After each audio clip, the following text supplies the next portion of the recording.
Courage and the boldness that you gain after speaking affirmations over yourself.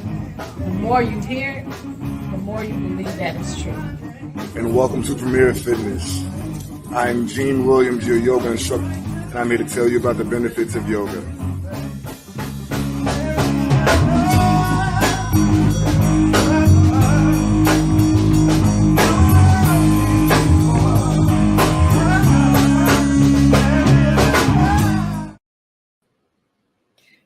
Hey, thank you for joining our show. You have just tuned in to Where is the Love?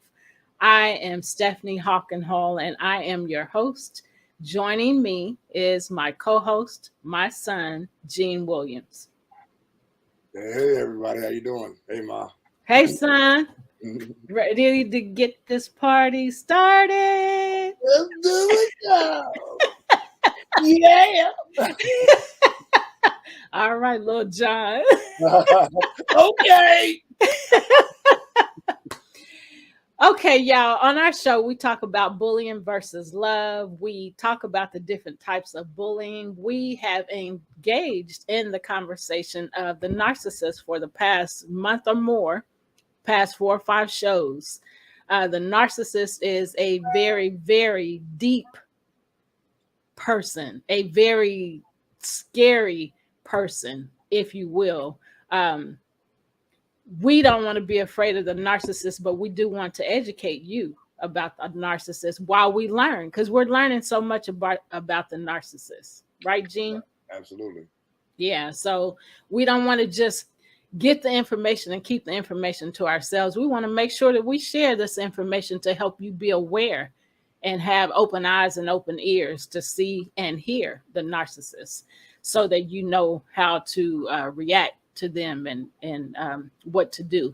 So to recap, can you hear me? Yes. Okay. So to recap, we have been talking about the mind of the narcissist and how they test their friends to see if they are controllable or not.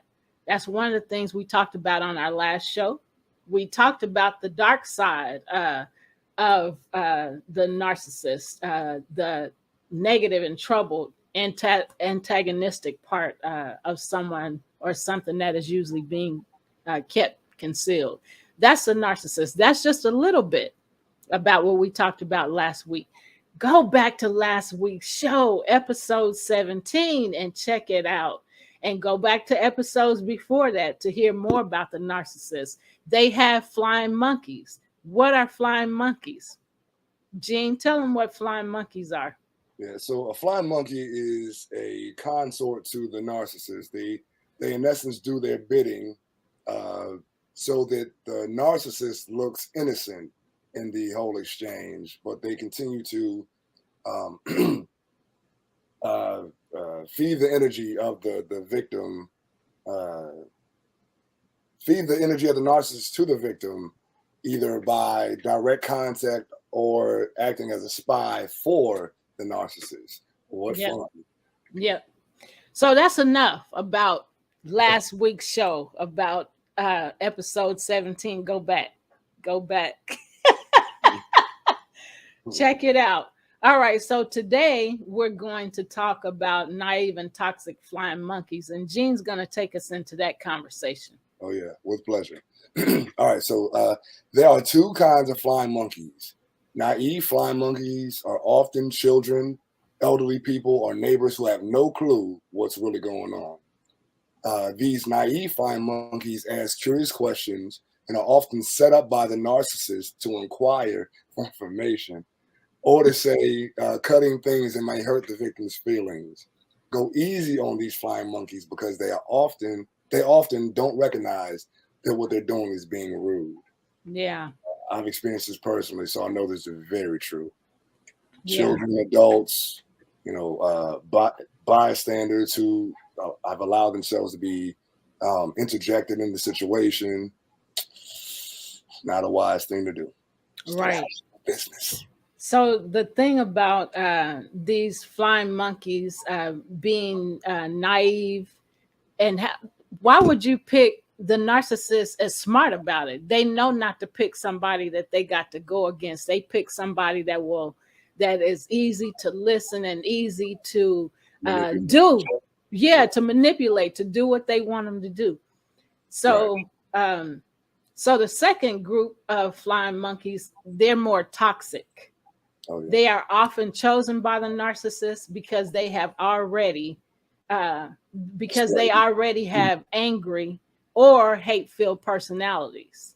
So they choose those people too. Those are toxic people. So it's easy for us to work together because we're the same kind of people. We're both toxic. We both have jacked up personalities. So we can do this together. We can harm them. We can hurt them. So that's what the toxic flying monkey does. So, Gene, you want to add anything? If not, go ahead to the next part. Okay. I know of those as well, but we're gonna explain what's going on.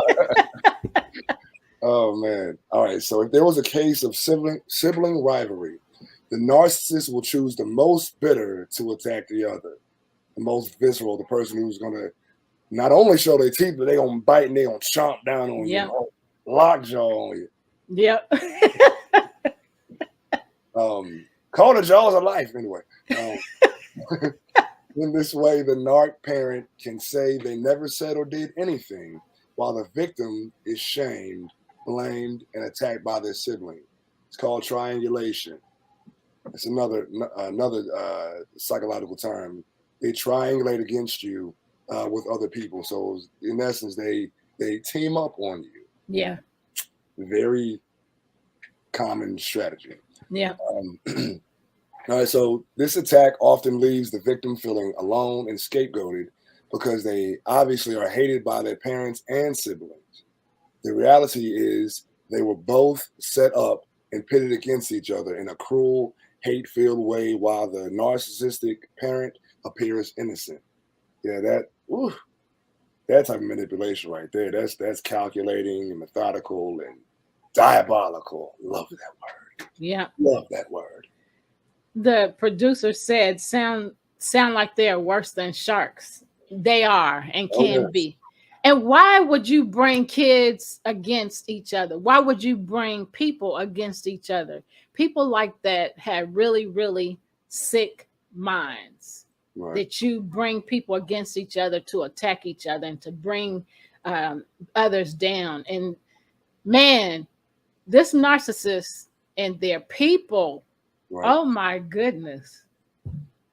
And the deal is that they position themselves in a way that at the end of it all, they come out as looking innocent and as the savior. Yeah. And that's the crazy part, deception.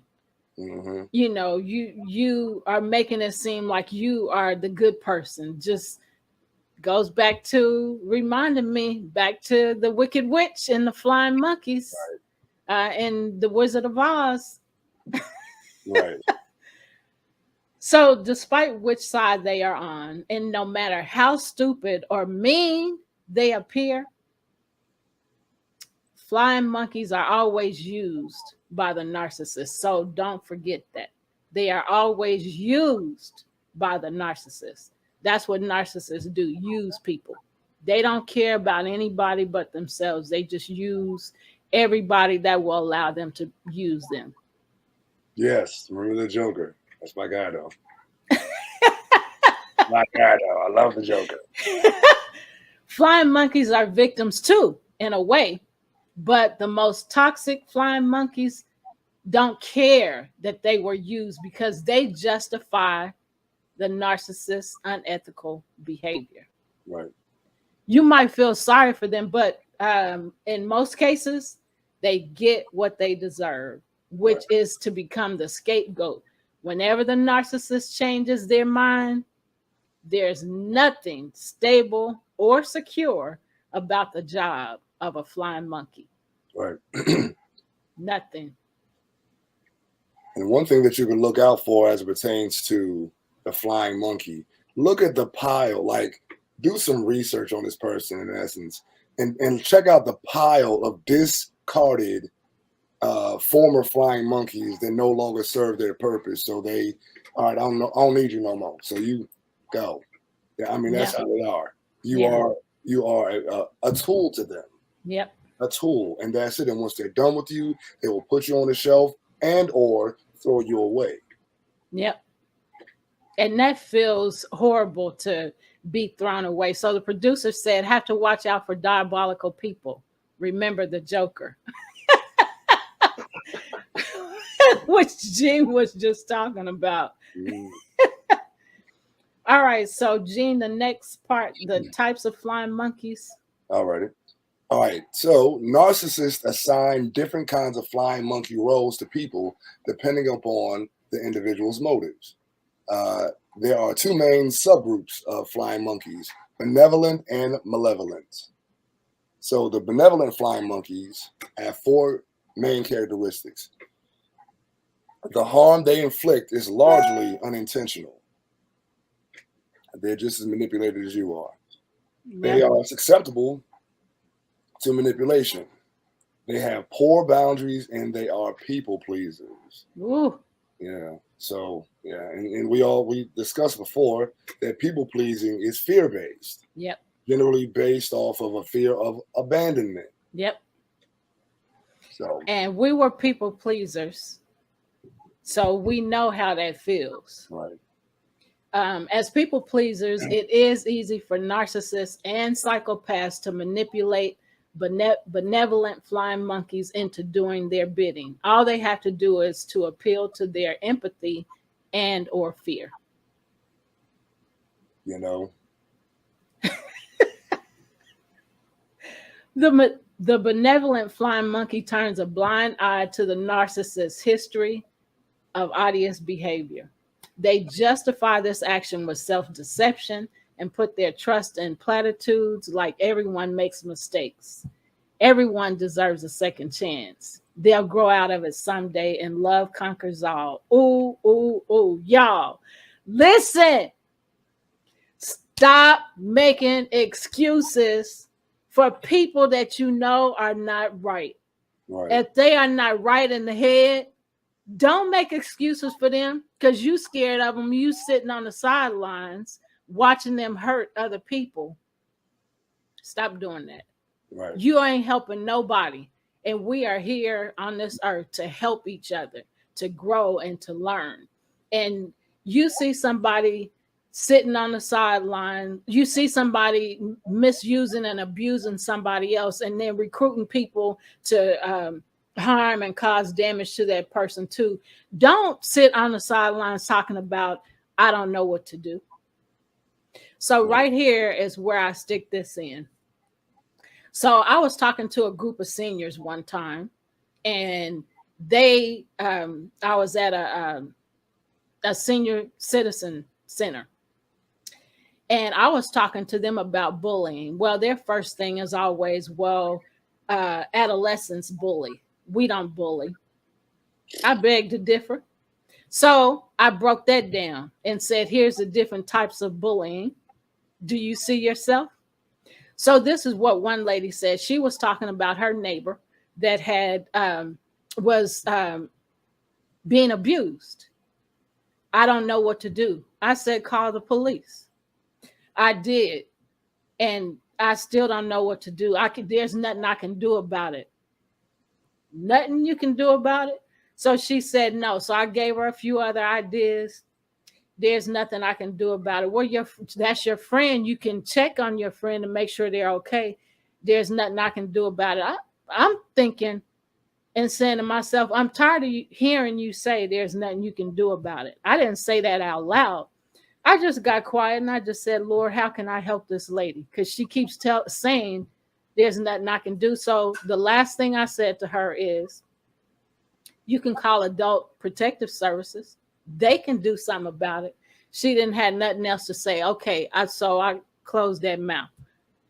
Stop saying you can't do nothing. You can always do something to help. You can talk to that person and tell them you need mental help. You don't have to say it in a mean way, but you need to let them know you need mental help. Let's see if we can get you some mental help. Don't make excuses because you have known them for years and this is how they've always been. You're justifying their actions and making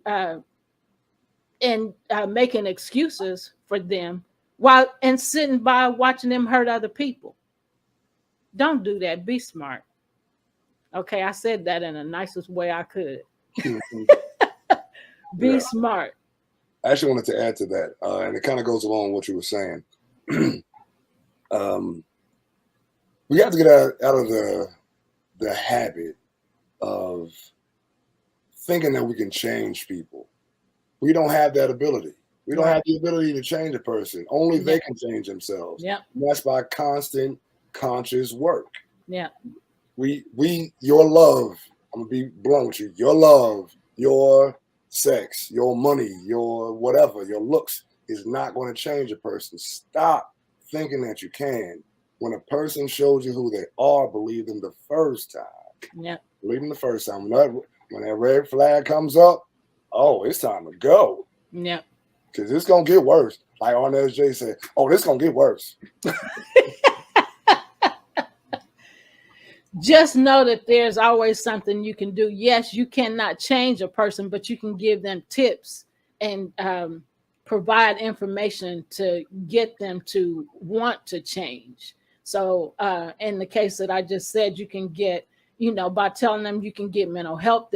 There's people that will help you, and stuff. So if you keep sitting by and not saying anything, then what ultimately could end up happening is they could hurt somebody or kill somebody, and by their own hands. Because, and I don't mean literally by their own hands, but they could really hurt somebody or kill somebody because nobody's told them, brought it to their attention, even though they may know this. I need mental help.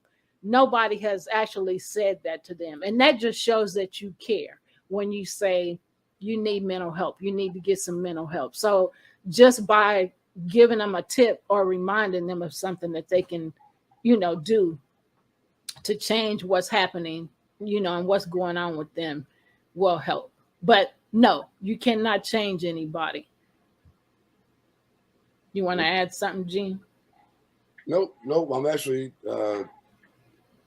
this benevolent flying monkey thing is really, Go ahead. All right, so benevolent flying monkeys are likely to be triangulated because they have a desire to be seen as heroic.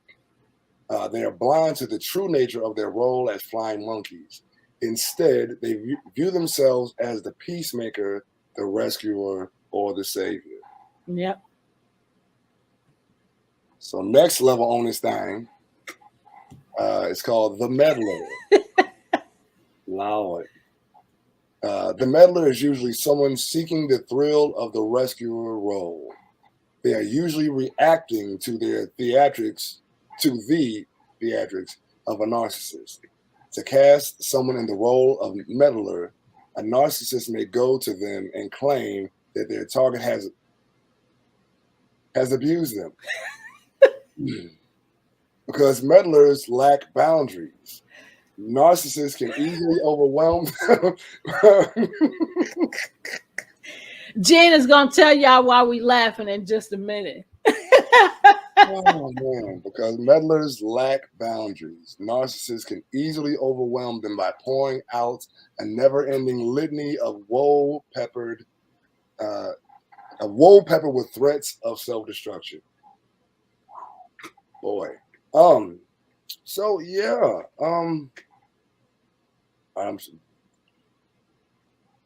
Only say what you want to say. I'm gonna keep it clean though. So one of the things we have to recognize, dealing with narcissists and people with behavioral personality disorders, BPD, NPD, is that they are notorious for deflecting. their actions on other people. So it's come up because the narcissist may go and claim their target has abused them. So the narcissist in particular that I'm speaking of right now, this person has been physically and mentally and emotionally abusive to me the entire relationship, almost 20 years. And now post relationship, this person is claiming that I was the one to abuse them, and has my child as the flying monkey, one of them. One of them co-signing this buffoonery. Trying to use my words nice and trying to be nice with the words right now. Thank you for keeping it clean on the show. I'm gonna keep it PG-13. Please. So that's a common thing though. They will deflect their actions onto you. So much so to the point we'll even have you questioning things that are factual. Yeah. Like that's I think we discussed in the past how narcissists with their tactics can cause a person who's the victim to in essence go crazy. Yeah. Like literally, because you end up second guessing yourself and things that you know are true, but then you go back and hit it. What did I? What did I?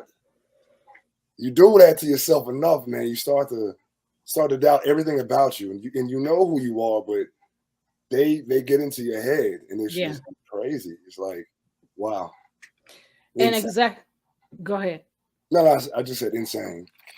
Yeah, and exactly what Gene is talking about is called gaslighting, where you're questioning your own, did this really happen? I mean, because like he said, you've allowed that person to get in your head with their thoughts and with their accusations. And so you start to question yourself. And so narcissists don't care who they hurt. We say that over and over and over again. They don't care. They care about themselves. So they will have people saying and doing things that are not true. And sometimes going back to the naive and the going back to the so going back to the naive flying monkey. My mind is going faster than I can speak, y'all. But going back to the naive flying monkey, the narcissist will say all kinds of things to them, and because they overpower them in their mind, which is being a bully, they will say things to them and make them believe that they have to say. They have them in fear of if you don't say this or if you don't do this. Which is bullying. Narcissists are very tricky, and they know who to deal with. They know the right people to deal with to get done what they want to get done. Yeah, and like you said before, they use not only fear, but they also use empathy. So the person can always be sad, wink, wink, or angry, wink, wink, manipulate the flying monkey into doing their bidding. That is a tool. It's a manipulation. They can be either aggressive or passive aggressive, or a mixture of the two. All depends on how severe their narcissistic personality disorder is. Yeah. But they're very calculating. Our producer said meddlers are trouble. Remember a few from TV. Oh yeah. So the empath can also be triangulated by a narcissist. An unseasoned empath is easily seduced by the narcissist manipulation tactics, especially pity plays and love bombing. Gene, tell us a little bit before I go on. Tell us a little bit about love bombing. What happens with love bombing? And we'll go into that more in a future show, but just tell us a little bit about pity plays and love bombing. Right. So, okay, the love bombing, we touched on it a little bit. Yeah. But love bombing is you start off, the narcissist starts off with their proposed flying monkey by showering them with love and attention. And then they slowly pull back and give them less love and attention so that the flying monkey is seeking their approval. So it's like they pump you up with this love drug, and then they start slowly withdrawing it from you, and you become more addicted. Yeah. So that's how they play. They play you like a yo-yo. That I've been there. Yeah. They do that very well. So the pity plays goes back to what was just said. They use their emotions. You know, they cry and, oh, he did this, and I'm so hurt, and and they'll, you know, play the violins for you and get all solfeggio and,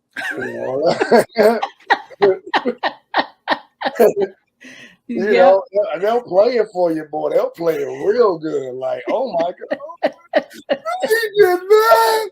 You look at the person like, you really did that? I can't stand you. Come to find out, none of that happened. Or 10% of it happened and 90% of it was embellished. Yeah. You know, so you end up mad at a person who really there's no reason for you to be mad at. You were actually used as a tool, controlled and manipulated to be utilized against the victim. So man, that's just horrible. Right. All right. Highly empathetic people often have a blind spot for the scheming nature of a narcissist, as they are unable to conceive that anyone would deliberately conjure up the mischief and mayhem that narcissists revel in. Go ahead and add. This is an inside talk right here. It's gonna be a quick second, y'all. Sound familiar? Sound familiar? Unseasoned, not knowing how to deal with people like that, and now that's her puppet. Yep. Anyway, even therapists are susceptible to this, because if you're highly empathetic, you always want to help those who seem downtrodden and hurt and misused and abused. You have to keep a healthy sense of detachment. If you do not, you will get caught in the web of those who seek to deceive you. They will use emotions. They will create situations out of small things, create mountains out of molehills, or reverse on their part. They'll do the opposite for themselves. Oh, it wasn't that big. I didn't do that. Yeah. Never mind. Anyway, so therapists, you're very susceptible to being a tool of a narcissistic person if you don't do your research and listen to all sides of every story. Understand there's their side, the other person's side, and there's the truth somewhere in the middle. It's never polarized. Yeah. Common sense. Yeah. Lord. What school do they go to? Who gave you a license? Can you count to 35 without looking at it?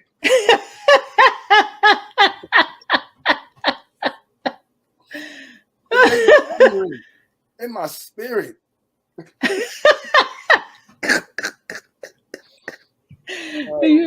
You're a mess. A little bit. But it's the truth.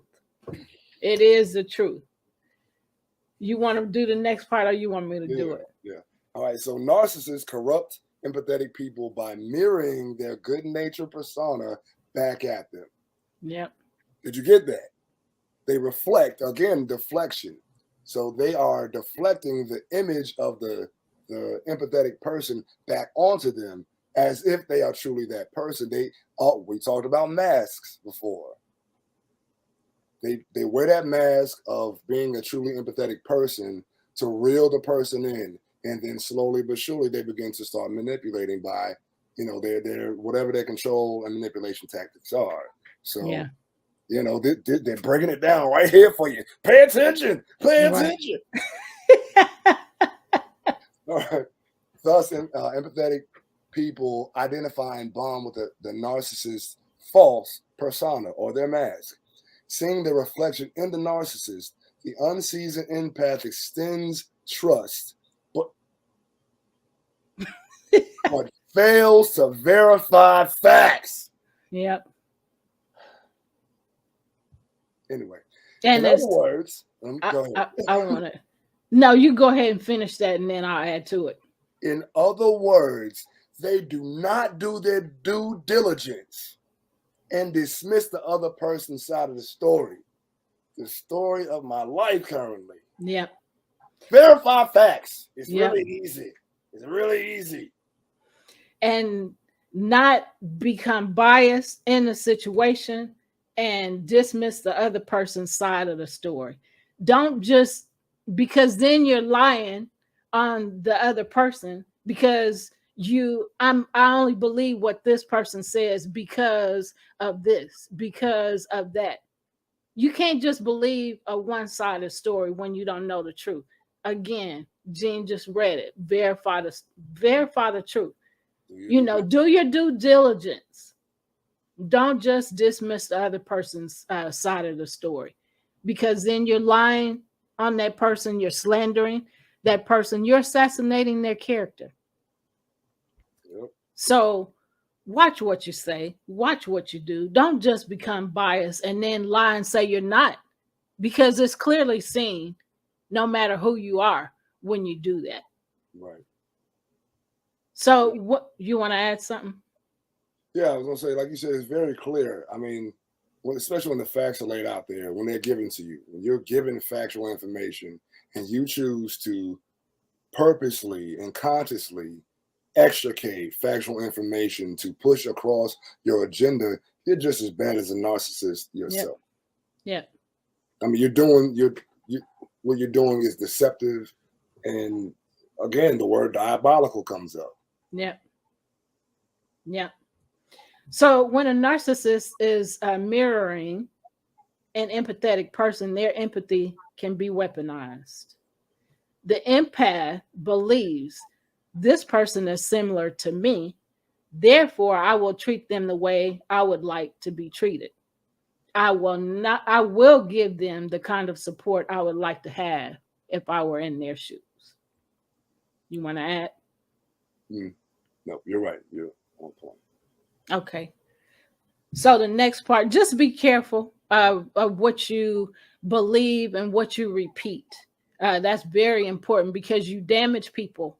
You damage their character. You damage that person's mental and emotional health when you repeat stuff that's not true, just because you believe one person's story. And if you're not treating everybody the way you want to be treated, it will come back on you. We say that all the time. It's so true. So be careful of what you hear. Be careful of what you repeat. And, because it can be damaging, like I said, to other people. Yep. Agreed. And if that ain't what you want, don't give it. Do unto others as you would have them do unto you. Say it again for those in the back row. Do unto others as you would have them do unto you. Now, I know that was plain and clear. If we can just remember that every time, and everything that we're doing in life, I got to treat other people the way I want to be treated. I got to do them the way I want them to do me. It's all the same thing, just different words. Right. Yep. Be kind. So you want to do the next part? Oh, yeah. Good news and bad news about flying monkeys. Uh-oh. You ready? Hello, compressors. Give us the good news first. I'm going to give you the good news, as you said. All right. There is good news and bad news about flying monkeys. The good news is most of them don't know what they're talking about. Duh. So you don't need to take them too seriously. Flying monkeys are vulnerable to the wiles of the narcissist because they lack the ability to think for themselves. And we want to think that those are the naive flying monkeys. Right. But not necessarily so. It can include the toxic flying monkeys as well. Go ahead. As followers, they reflect what other people say. Their opinions and toxic remarks are usually not so much their own as more smoke and mirrors from the narcissist. Bing, bing, bing, bing, bing, bing, bing, bing, bing. The bad news is that for a flying monkey to be a good friend, they'll need to learn to think for themselves. Whoa, that's too much. I have to think for myself. Because guess what? If you think for yourself, you also have to take responsibility for your thoughts and your actions. Oh my! Exactly. Oh, that sounds horrible. You're so silly. Man, okay. Okay. Until then, flying monkeys will continue to nip at your heels as long as they're in contact with the narcissist. Because that is an addictive thing. You have the attention of a narcissist when you do what they want you to do. But as soon as you do not, they discard you like a piece of paper. Man, I look like Gian when I did that. My goodness. Anyway. When the flying monkeys swoop in, it might feel like the narcissist has all the friends, but the narcissist does not know how to be a friend. Therefore, they have counted. Can you? Is that a zero? I think that's a zero right now. It's empty. I don't see nothing in it. You see anything in it? Zero friends, y'all. Nada. They don't even like themselves, and that's the deal. How can you like other people when you don't like you? You can't. It's impossible. Right. Then they get a hallelujah. Hallelujah. Amen, y'all.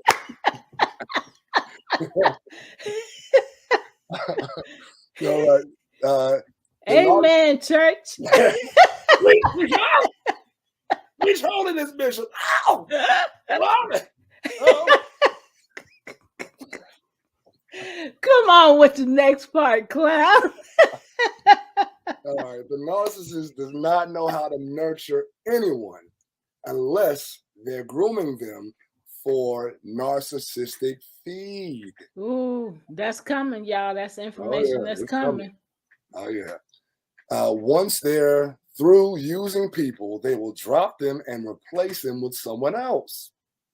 You are a tool, and that's it. They're always looking for the person who can give them the most narcissistic feed. So it's almost like a parasite, and they feed off of the energy that is given to them by their flying monkey. So you're going to be a parasite. You're going to be, there's a part of one of my songs. It says, if you're not the hunter, then you are the prey.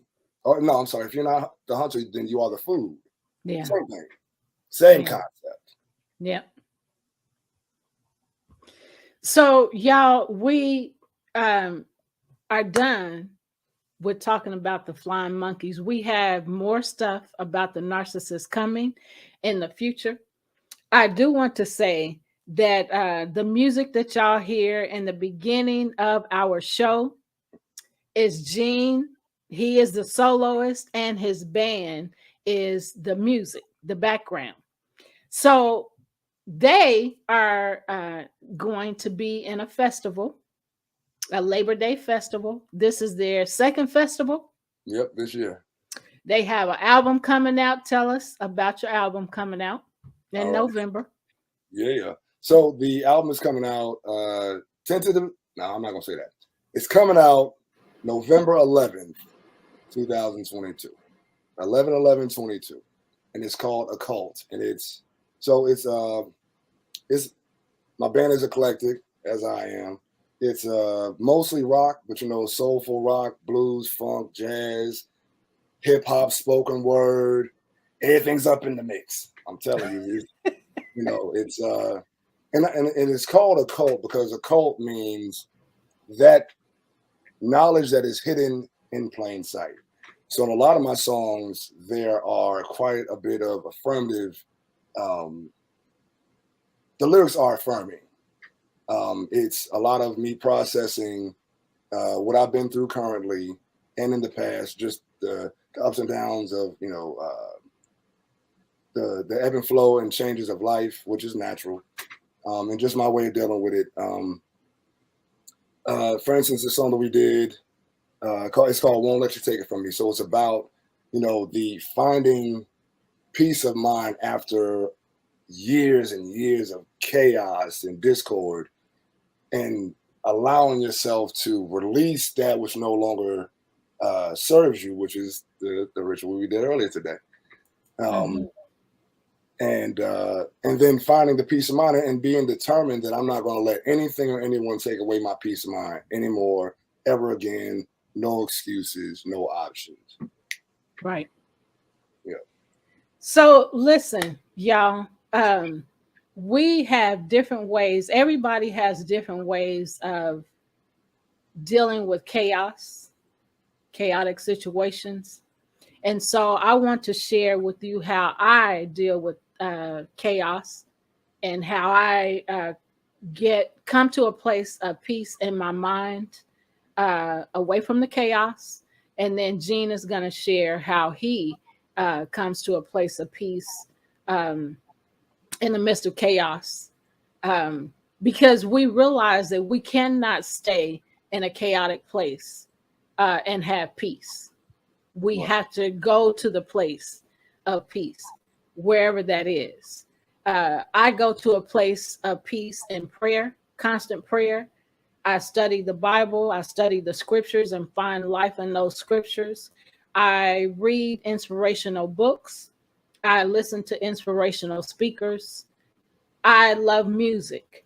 So sometimes jazz may help me get to a place of peace. Sometimes I just don't get it. Sometimes I need my gospel music.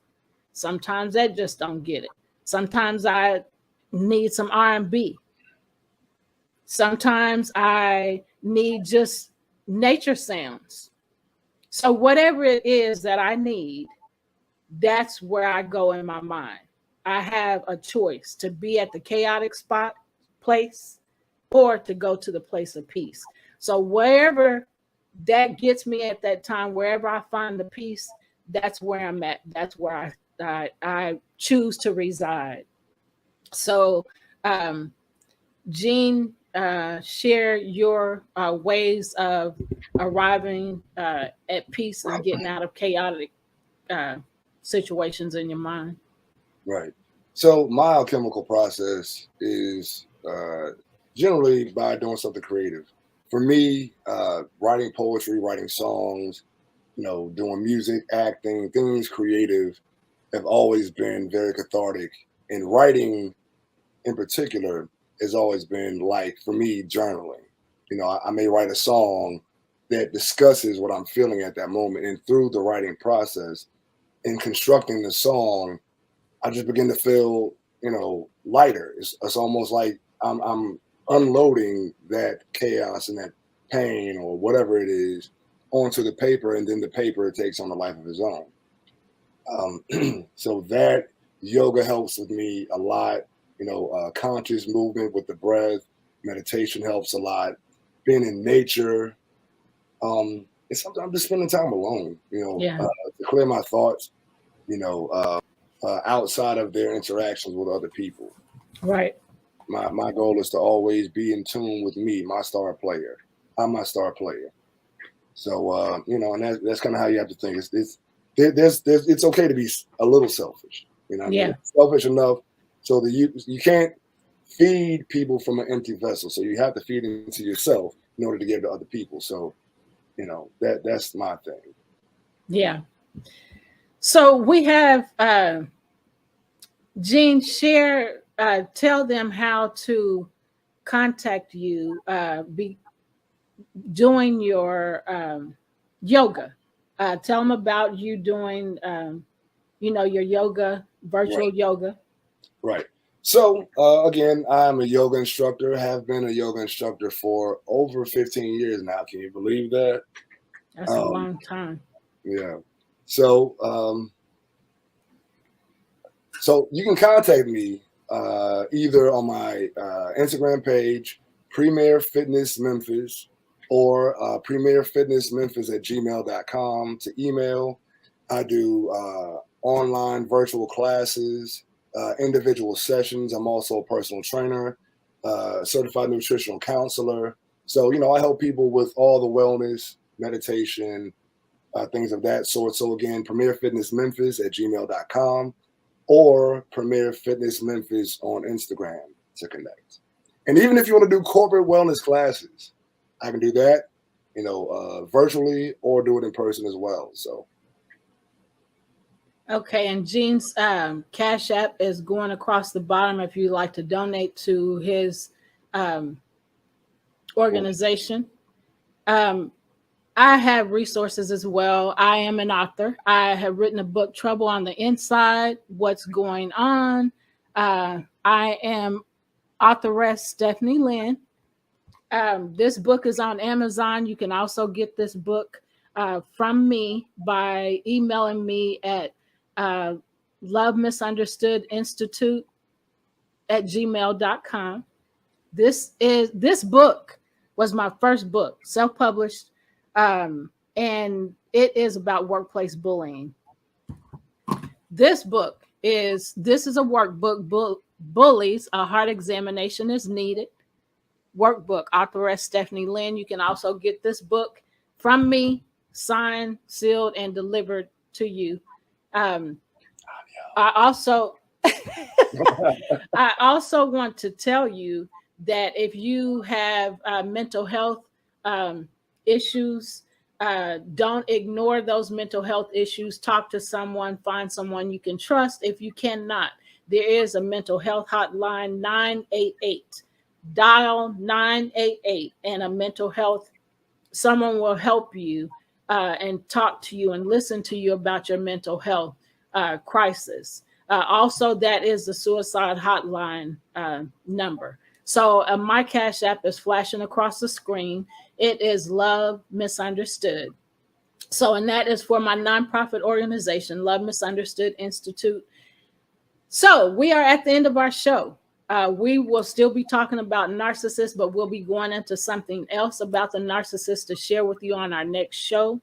Happy Labor Day to everybody. We hope you enjoy your Labor Day weekend and your time away from work for those that are getting time off work. Right. You want to add any last comments? Yeah, enjoy your family. Enjoy time by yourself. And make it a priority to take some time to just write out your feelings so that you're always tuning into yourself at the deepest levels. Yes, yes. So thank you for joining our show. I forgot to tell you at the beginning of the show to share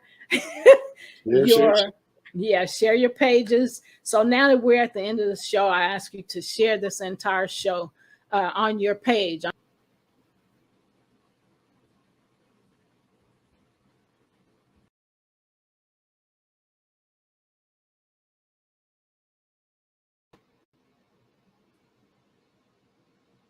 All right. So again, thank you for tuning into this podcast here. We want to leave you with some words of encouragement. So you have options. Do not allow your relationships to hold you hostage. If they are, let it go. You have options. We want to make that very clear. You have options. Do not allow a person to demean you or diminish your self-esteem or self-worth. Let them go and seek help. You have options.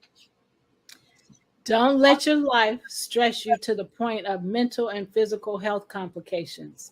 Let it go. You have options. Sometimes you have to remind yourself and others that you are not desperate. You have options. Sure do. Exercise. Take care. Yes, take care. See you next time. Peace and love. Joy and happiness.